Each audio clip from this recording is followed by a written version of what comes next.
Welcome back, brethren. We're going to continue our study in the prophecy of Hosea. And so as we have been seeing, as we've been looking at Hosea, the curses and the reason for the curses upon Hosea. But of course, let's remind ourselves that these curses aren't forever on Hosea.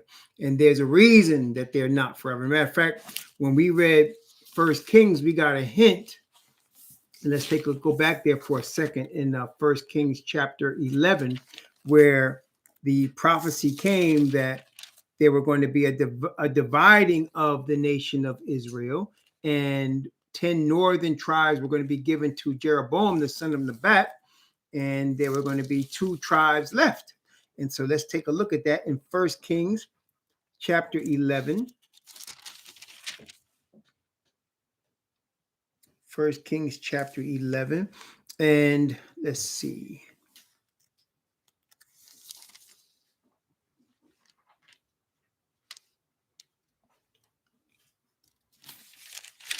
Actually, I'm going to go to chapter 12, 1 Kings chapter 12. I'm going to read some verses that we skipped over. Welcome back, y'all. I'm going to read some verses that we skipped over in the last time, but I want to read through them this time. Let's start at verse. Now,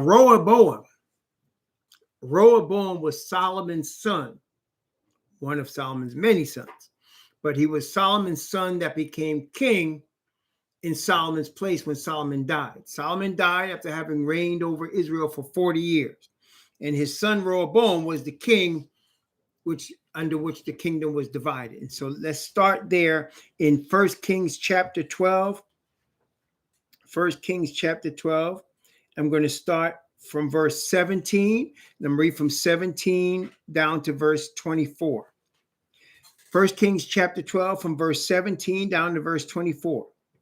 But as for the children of Israel, which dwelt in the cities of Judah, Rehoboam reigned over them. Then King Rehoboam sent Adoram, who was over the tribute, and all Israel stoned him with stones that he died. Therefore King Rehoboam made speed to get him up to his chariot to flee to Jerusalem. So Israel rebelled against the house of David unto this day.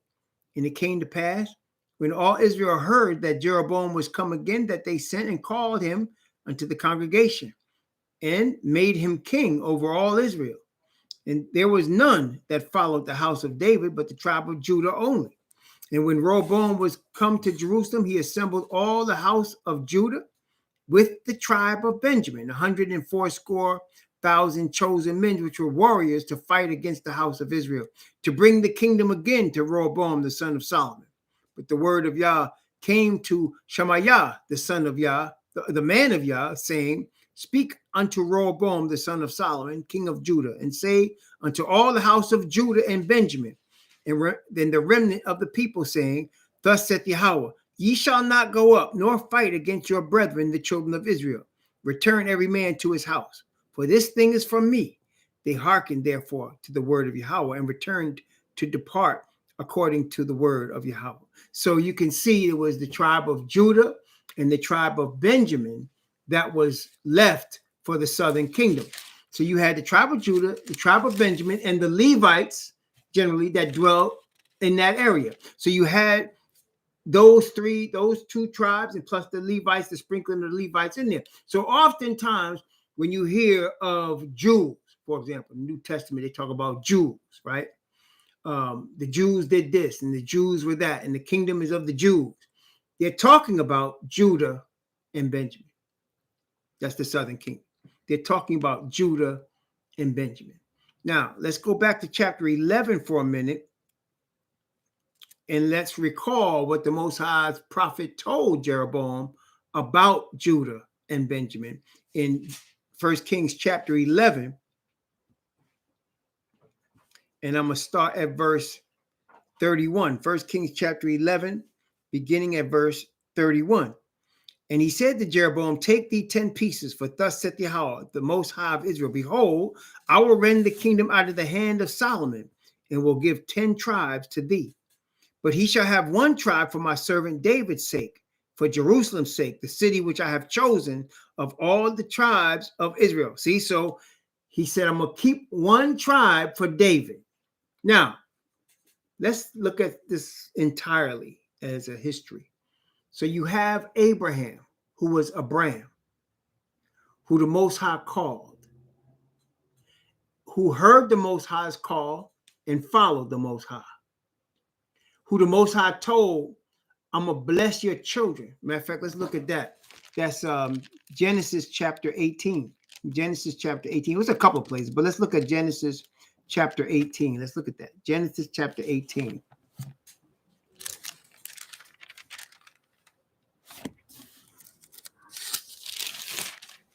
No, it's not 18, not 18, 17. I'm sorry. Genesis 17. Genesis chapter 17. I'm going to start at verse 1. Genesis 17. And I'm going to go to verse 9. And when Abram was 90 years old and 9, Yahweh appeared to Abram and said unto him, I am, and it says Almighty God, but it's Al Shaddai. I am Al Shaddai. Walk before me and be thou perfect. And I will make my covenant between me and thee and will multiply thee exceedingly. And Abram fell on his face. And the Most High talked with him, saying, As for me, behold, my covenant is with thee, and thou shalt be a father of many nations. Neither shall thy name any more be called Abram, but thy name shall be called Abraham, for a father of many nations have I made thee. And I will make thee exceeding fruitful, and I will make nations of thee, and kings shall come out of thee. And I will establish my covenant between me and thee and thy seed after thee in their generations for an everlasting covenant, to be a most high unto thee and to thy seed after thee. And I will give unto thee and to thy seed after thee the land wherein thou art a stranger, all the land of Canaan, for an everlasting possession, and I will be their most high. And the Most High said unto Abraham, Thou shalt keep my covenant. Therefore, thou and thy seed after thee in their generations. So he promises Abraham, who he changed. I want you to note, Abraham didn't say, I think I like the name Abraham better than Abraham. He didn't say that. The Most High said, I'm changing your name. Your father named you Abraham. I'm going to name you Abraham, because I'm going to make you a father of many nations. So then he has a son, Isaac, and we know Isaac has a son, Jacob, and Jacob's name was also changed. It wasn't Jacob that decided, I don't like the name Jacob anymore, I'm going to change my name. No, it wasn't that.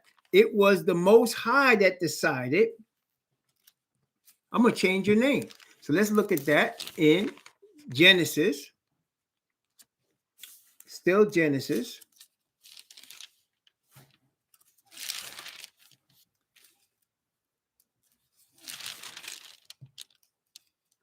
Chapter 33. Genesis chapter 32.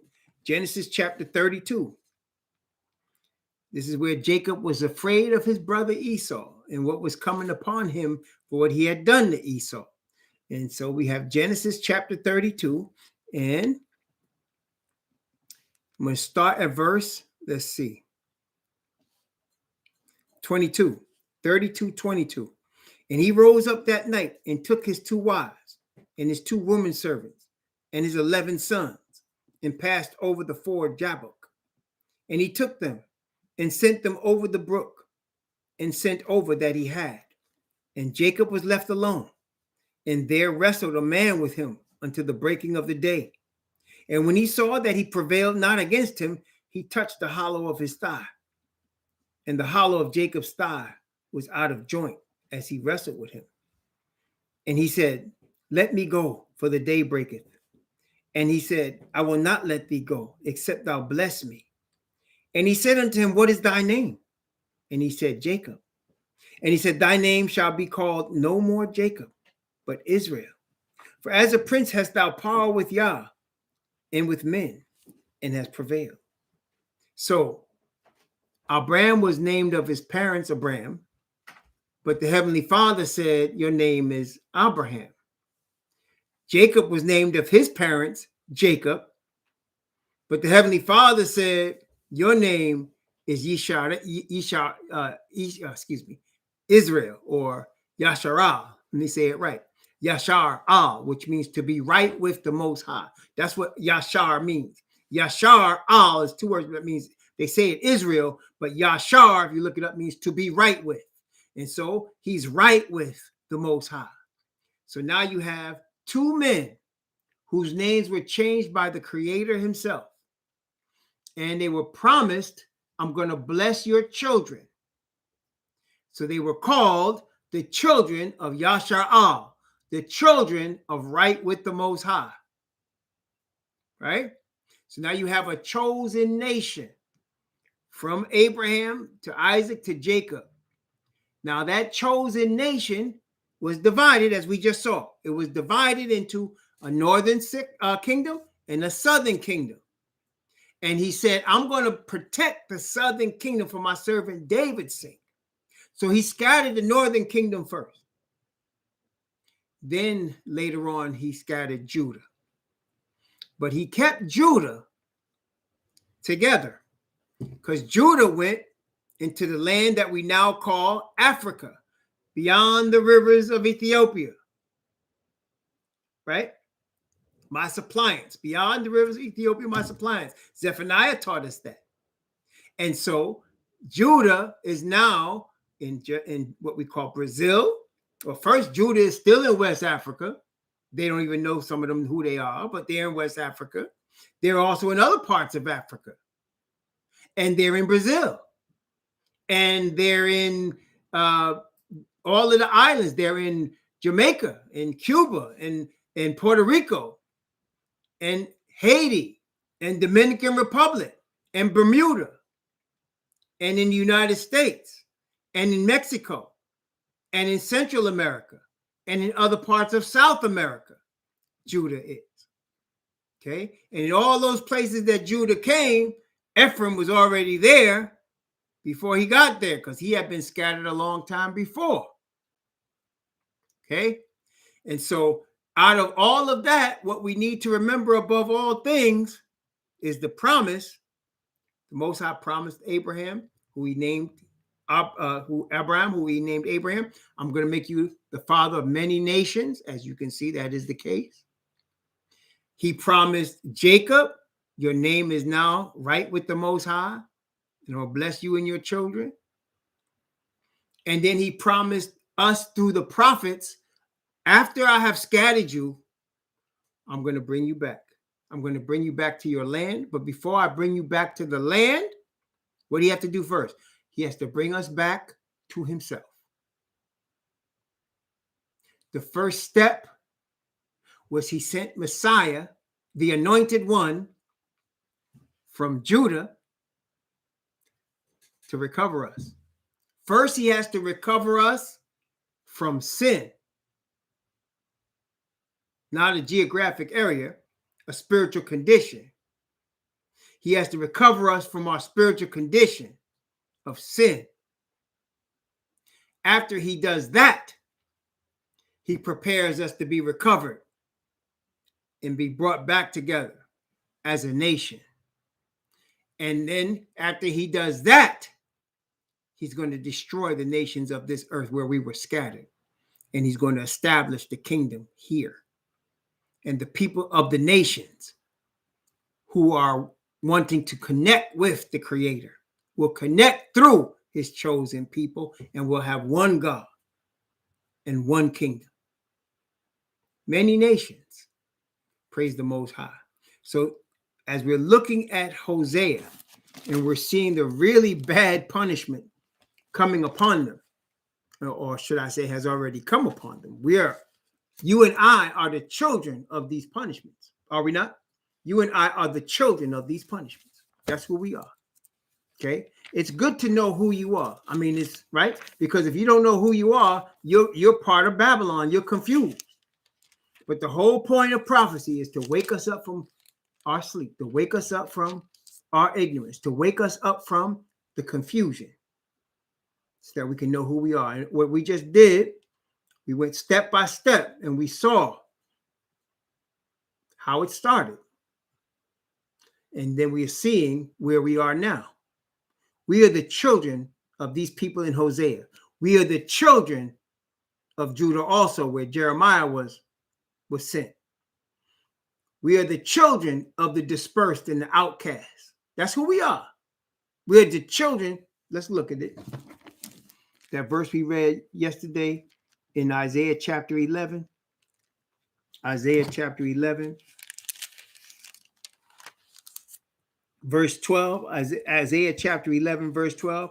And he shall set up an ensign for the nations and shall assemble the outcasts of Israel and gather together the dispersed of Judah. Where are they from? From the four corners of the earth. Now, look, I want you to notice something in this verse. Notice he said he's going to assemble. Now, here's a question. Are you ready? Here's a question. What do we call an assembly of people gathered together to worship the Creator? What is that called? He said, I'm going to assemble. What is the Bible word for a group or assembly of people brought together to, there you go. It's called, that's right, all y'all right. It is called a church. It is called a nation. It is called ecclesia, the called out assembly. That's right. Now that's it. So now we know what the Bible is talking about when it talks about a church, right? So we know that Christianity has perverted the word church so that it's not what the Bible had envisioned it to be. Perverted it. You cannot have a church without Israel. Y'all get that right? You cannot have a church without Israel. Because if you have a church that's not Israel, guess what you got? A man-made assembly. Right? Because we just read, Israel didn't give itself the name Israel. That was given to it from the Most High. And being the children of Israel, they're the children of the man whose name was changed to Abraham. So if you're going to have an assembly that is recognized by the Father, you can't have it without Israel. And so, and you know what though? You know what? People know that. But they try to work around it by saying the Christian church is the new Israel. Have you ever heard that? The Christian church is spiritual Israel. Have you heard that? Or we got to try to reach the Ashkenazis with the gospel. Like they ain't heard that mess already for 2,000 years. Come on. You see what I'm saying? So, yeah, right. So, you know, but when you read the Bible don't talk about no spiritual Israel.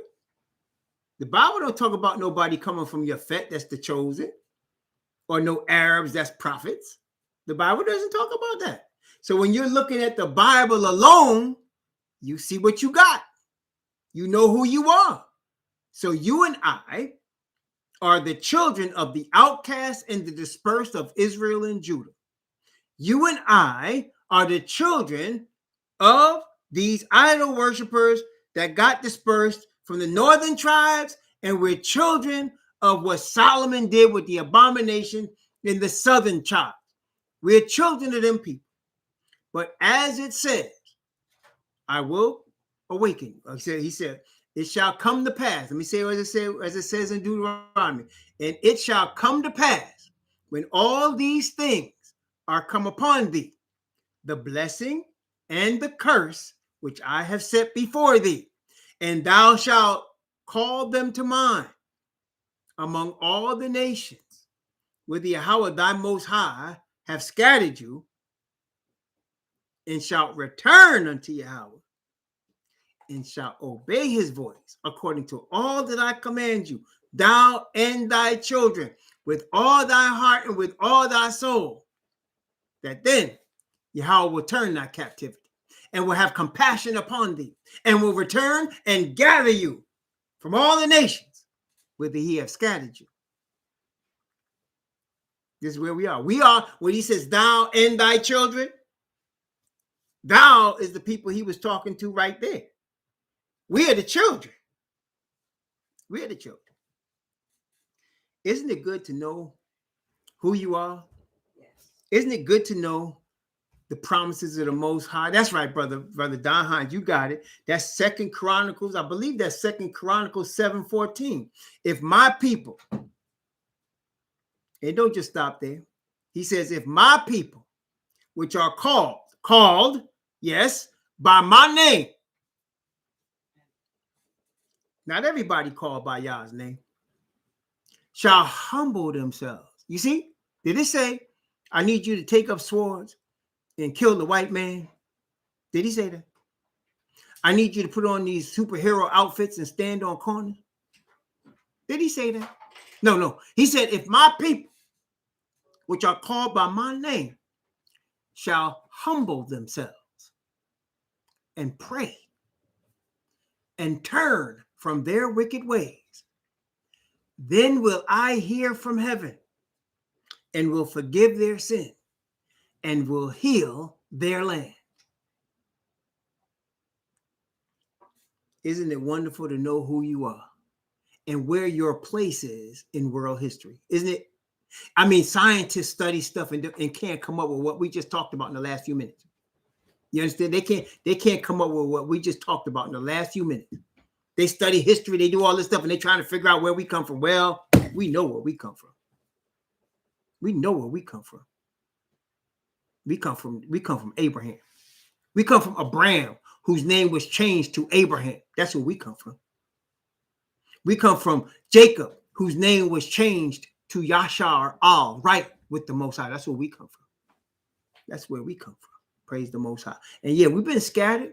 Yeah, we've been spanked. Yeah, we've been punished because we worship other gods. But now we are recognizing who the true God is and who we are.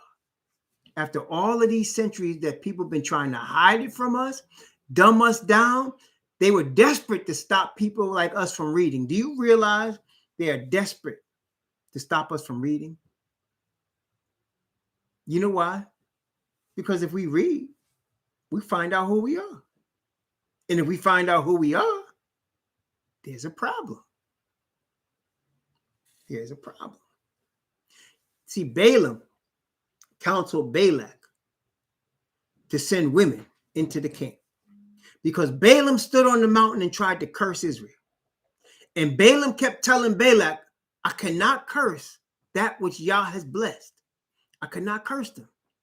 So he counseled Balak, Moses said. He counseled him, send the women there. Send the most beautiful women of Moab down there. Send the Miss Americas or Miss Moabs and the Miss Universes down there. Let them have sex with the leadership of Israel. And then they'll turn them to worship your gods. And you won't have to curse them. They will curse themselves. Right? So now, as we are awakening and the opposite is happening. We have been brought to Moab, spiritually speaking, to serve other gods in Egypt, the house of bondage. And now we are awakening. We are awakening to who we are. And we're withdrawing from the gods of the nations. There's no coincidence. People are being disillusioned with Christianity, that Christianity's numbers are shrinking, and people are becoming more and more what they call not non-religious. A religion can't give you what it doesn't have. There is no eternal spirit in Christianity. The eternal spirit is in the God of Abraham. The eternal spirit is in the Lion of the tribe of Judah. And the Gentiles try to take that line and take the tribe of Judah off of him and make him a white Jesus. They don't never call him the Lion of the tribe of Judah, because to call him the Lion of the tribe of Judah means he comes from the tribes of Israel. But when I say Lion of the tribe of Judah, you know who I'm talking about. That's what the Bible calls him. He's a Lion of the tribe of Judah, the root and offspring of David, the king chosen by the Most High Yah. He's our cousin. He's our cousin. You know Messiah's our cousin, right? I mean, I'm not even talking about like theoretically. He's our bloodline. He's our cousin. We have DNA from him. It's no wonder people are really, the powers of this earth are scared. And I tell you, they're scared of people like me because I don't have no guns. I'm not threatening anybody. But the words of truth are the words of truth. That's exactly right, brother. In the community of the so-called black man, cousins are like brothers. Right? I mean, really, I can say for myself and most people I know, whenever like I was somewhere that I was, that I didn't know, in the neighborhood I didn't know, and dudes was going to jump me, they said, "Oh no, that's Roy's cousin. Oh, you Roy's cousin? Oh, okay." Because cousins are like brothers and sisters. That's no coincidence. Because Messiah is our cousin. I mean, by blood, he's our cousin. Okay? Praise the Most High. We related. We related. This is the thing now. You could have friends, right? And your family can treat the friends like, like their family. Like you can bring friends into your house and feed them and really fellowship with people and hang out with them and they can become like family. But no matter how close they are, even if you put them in your will, they're not blood. You understand? They're not blood. They could be real tight. I got friends that are tight, like family, but they're not my bloodline, right? I mean, right? Well, it's the same thing. We are the cousins of the Messiah, the Son of the Most High Yah. So we are the bloodline. And there's going to be other people that are welcomed into the family, but they're not the bloodline. They're going to be in the family, though. I mean, they're going to be people in the family. But there's one bloodline. And that's why we had to go through what we had to go through. We had to go through what we reading here in Hosea. We had to go through all of that. And we still going through it. Still going through it. As the awakening is underway, our Satan is crazed with anger and he is trying his best to destroy us off the earth. But it doesn't matter. The Father has already ordained and decided from before the earth existed that we would exist. And he has already ordained and decided before there was a United States of America, before there was a Pope, before there was a Rome and a Vatican. He has already decided who his chosen people are. Already decided. Okay. Matter of fact, one more scripture before we get right into Hosea in Deuteronomy chapter 32. Deuteronomy chapter 32.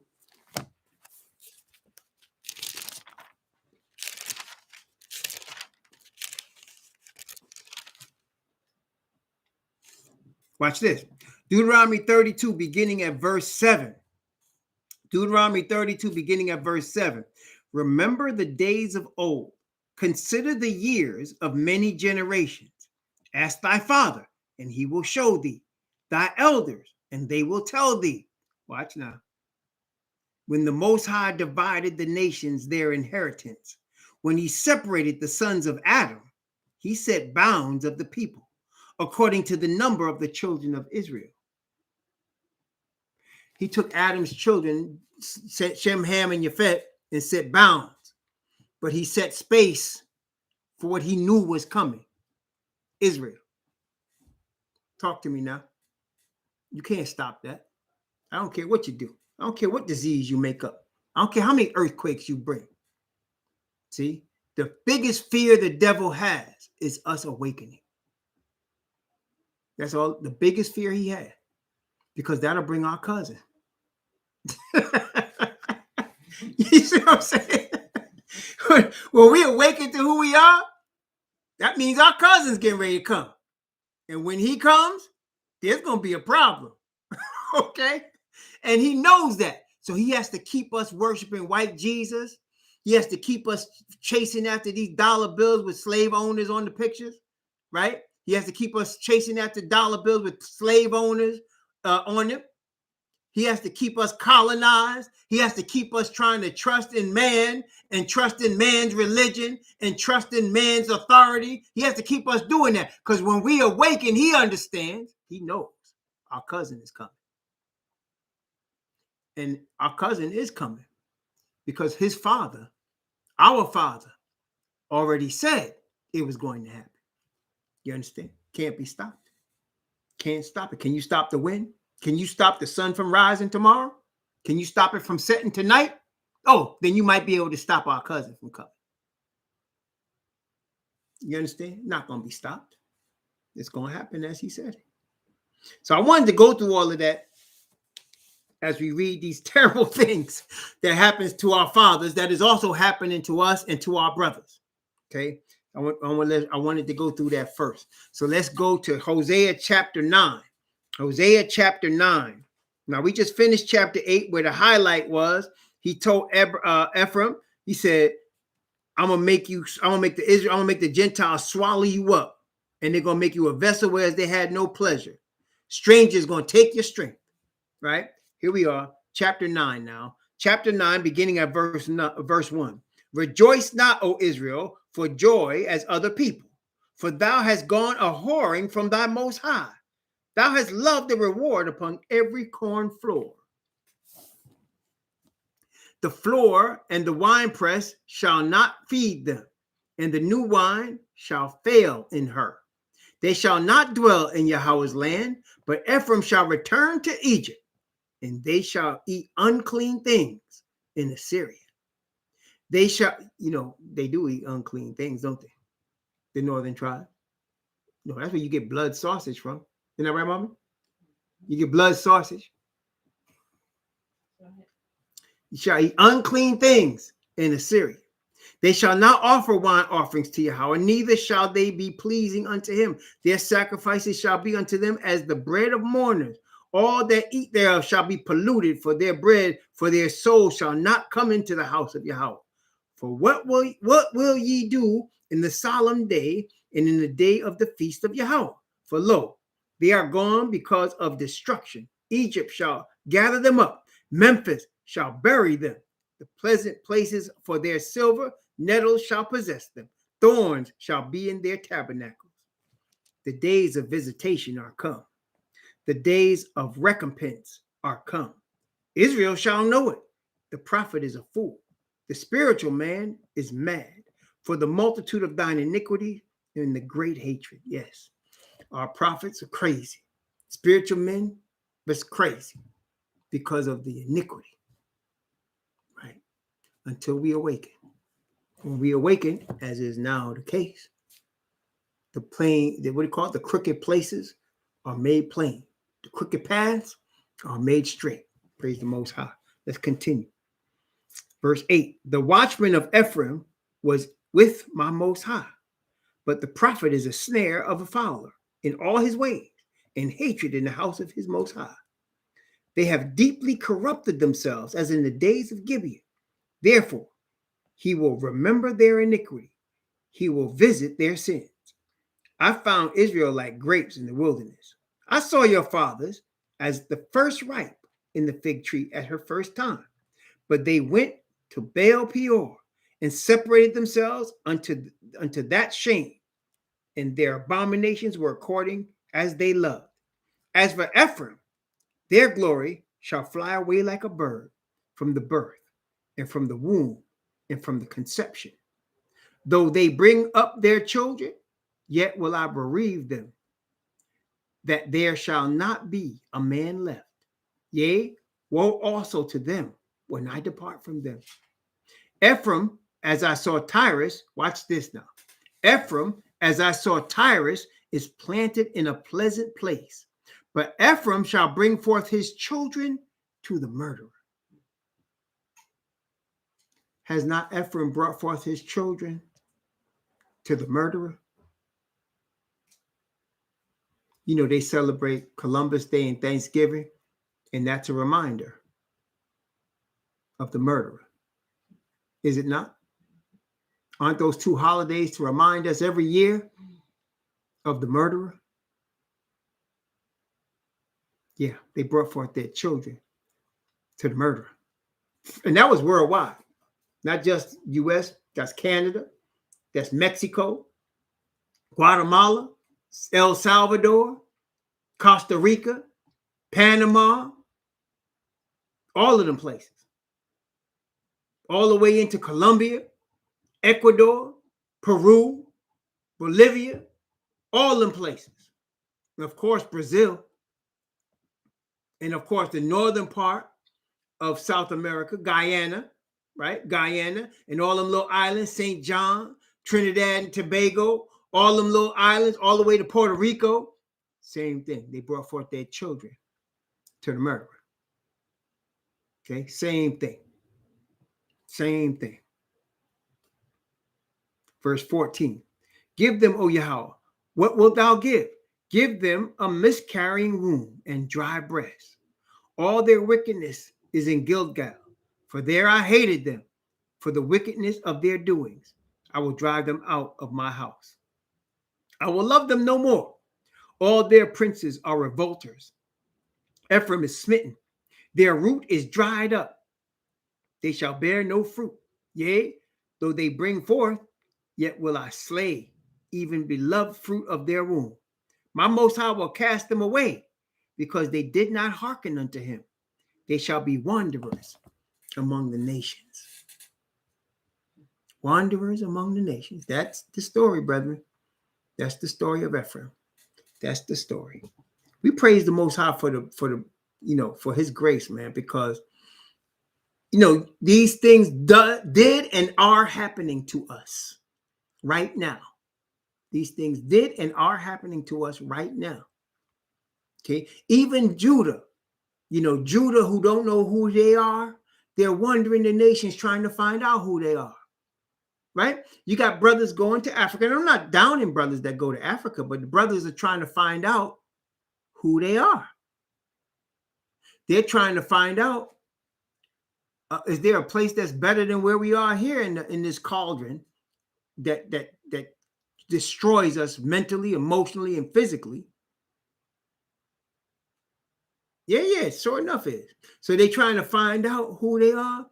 And then Ephraim is still worshiping these idols in these high places. We went to Mexico, I told y'all, and they got a holiday that they celebrate. At least they do it right. Like over here, they call it Halloween, All Hallows Eve. But in Mexico, they call it, what do they call it? It's a celebration of the dead. And they wear, and you can see everywhere, they got skeletons, skeleton faces like Skeletor, and they put on costumes for the dead. That goes back to idol worship. That's why we got kicked out the land. But not knowing who they are, that's what they doing.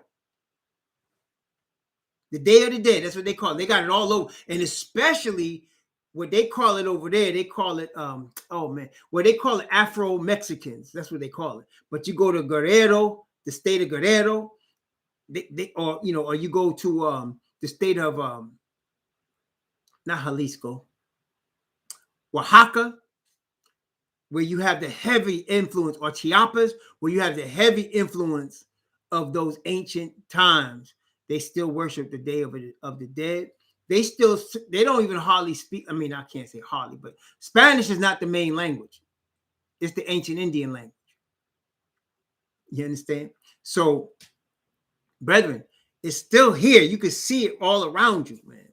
If we just, read the word and open our eyes, it's right there. So the recovery's coming too, because what we also noticed in all of the places we went, man, every town has a square, like a place, a pretty place where you have nicely architecture buildings, and they're older architecture, they're Spanish architecture.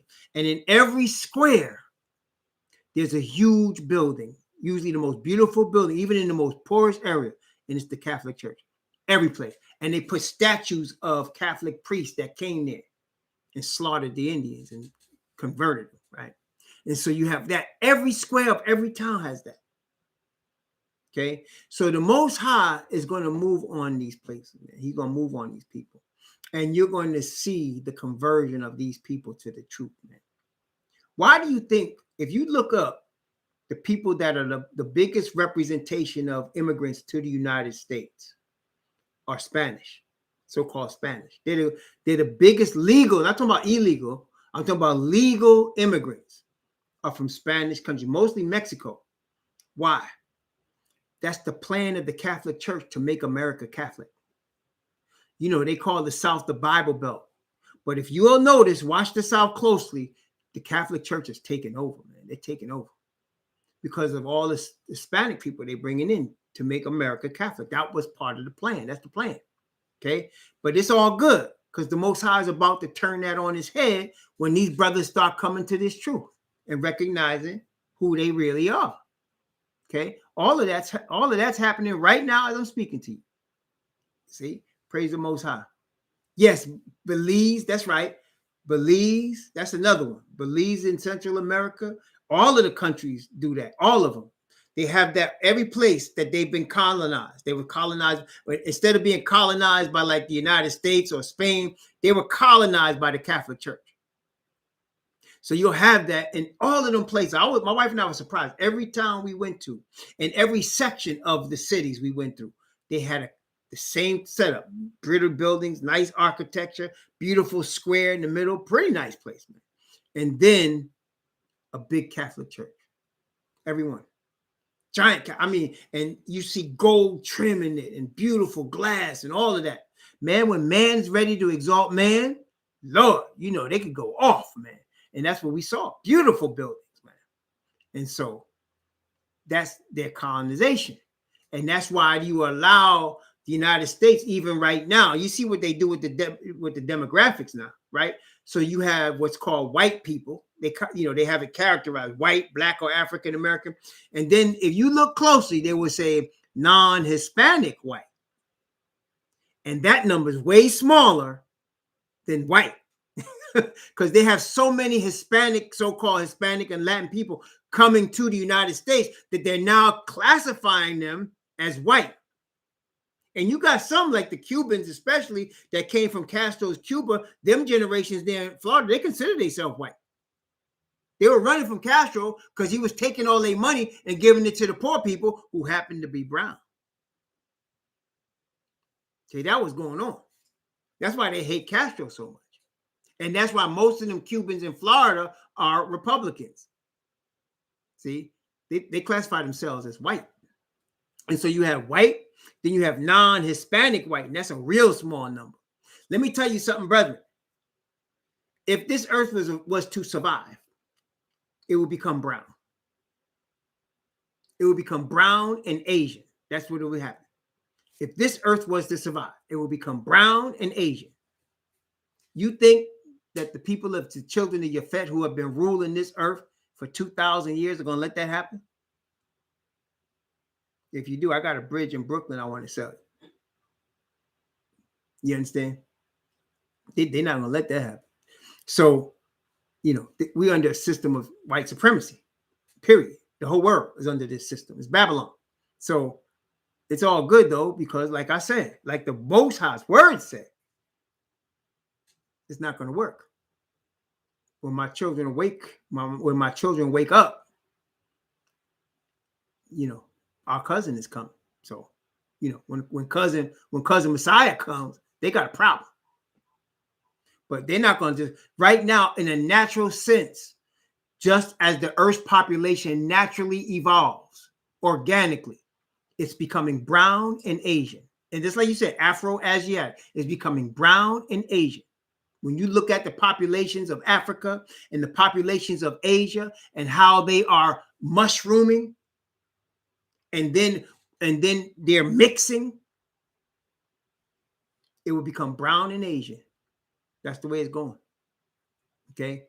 And so you don't think that the geneticists of just children of Yafet don't understand? They understand that. They know exactly what's going on. You're going to see more diseases. You're going to see more viruses. You're going to see more wars. You're going to see more drug wars. You're going to see more of that. You're going to see more drugs. You're going to see more of that. This is exactly right. So if you just leave, if this earth was to be left by itself and just let the nature take its course, you would not have people without melanin anymore. It won't exist anymore. Eventually, everybody would have melanin, and you'd have a brown, Asiatic-looking people on the whole earth. Everybody would look like that. Okay, there'd be no more unmelanated people. That's just natural. But like I said, Asatan's not going. No, he's not going for that. He is going to try his best. You're going to have viruses. You're going to have natural disasters. You're going to have diseases. You're going to have drugs and more drug wars to try to kill us off. You're going to have more police presence and military style police killing people. You're going to have more of that. That's going to go on. You're going to have wars and more wars. Yeah, they're going to try to do it. Man. They're going to try to do it, but you can't. You're not going to. No, the Most High has already ordained what's going to happen. Okay, that's why he's going to cut it short in righteousness. See, so stick with the truth, stick with the word of the Most High, stick with the Creator. You won't lose then, because the Creator's not going to lose. He's not going to lose. He's just waiting now. He's just waiting until he's preparing the 144,000. And when they're done, cousin Messiah, Yahushua is coming. And when cousin comes, it's over. Okay, so we got some stuff to go through, though. This is 2021. You know, we got about 10 years of real bad stuff coming. But he promised to protect us and keep us through the storm. Trust it. Trust his word. Okay, trust his word. He will guide us where we should go. Don't worry about it. But it's not that much time left. And this is over. Okay, praise the Most High. This is over. And we're looking forward to that day. Praise the Most High, Yah. When all the earth is under one God. All the earth is in righteousness. There's no more greed. No more disease. No more people trying to power trip. No, all power given to Yah alone. No more devil to try to cause the rebellion. No more. That's right. No more need for protesting and going to Caesar and asking for rights, and no more hospitals, no more jails, no more. Very soon, praise the Most High. Within 10, 11 years, that's over. That's over. Praise the Most High. Okay. I pray that the Most High will bless you and keep you, and that he will cause his face to shine upon you and be gracious unto you, and that he will lift up his countenance upon you and give you peace. Shalom.